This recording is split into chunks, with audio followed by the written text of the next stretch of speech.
ఇక డీటెయిల్స్ చూస్తే ఉత్తరప్రదేశ్లోని ఆధ్యాత్మిక నగరం అయోధ్యలో అంతర్జాతీయ విమానాశ్రయాన్ని ఆధునీకరించిన రైల్వే స్టేషన్ని ప్రధానమంత్రి నరేంద్ర మోదీ ప్రారంభించనున్నారు. మోదీ పర్యటన సందర్భంగా నగరంలో అధికారులు భద్రతని పటిష్టం చేశారు. డాగ్ స్క్వాడ్, బాంబ్ స్క్వాడ్ తో పాటు అణువణువు తనిఖీ చేయిస్తున్నారు.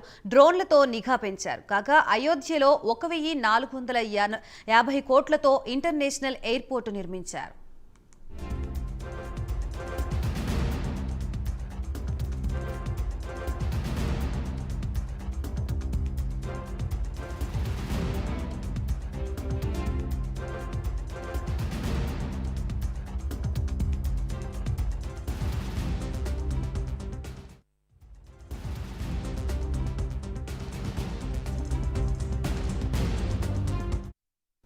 ,6500 చదరపు మీటర్ల విస్తీర్ణంలో టెర్మినల్ భవనం సిద్ధమైంది. ఇక్కడి నుంచి ఒకేసారి 600 మంది ప్రయాణికులు రాకపోకలు సాగించవచ్చు.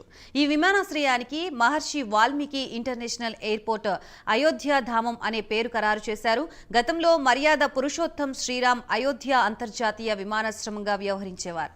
అయోధ్యలో ఆధునీకరించిన రైల్వే స్టేషన్కు అయోధ్య ధామ్ జంక్షన్గా నామకరణం చేశారు.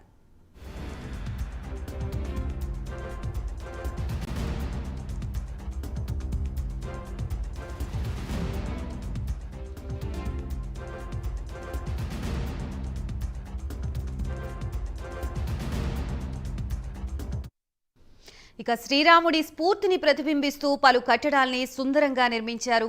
శిఖరం, విల్లు, బాణం లాంటివి శ్రీరాముణ్ణి గుర్తుకు తెస్తున్నాయి. 4 ఎత్తైన గోపురాలతో 11,000 చదరపు మీటర్ల విస్తీర్ణంలో ఈ స్టేషన్ విస్తరించి ఉంది.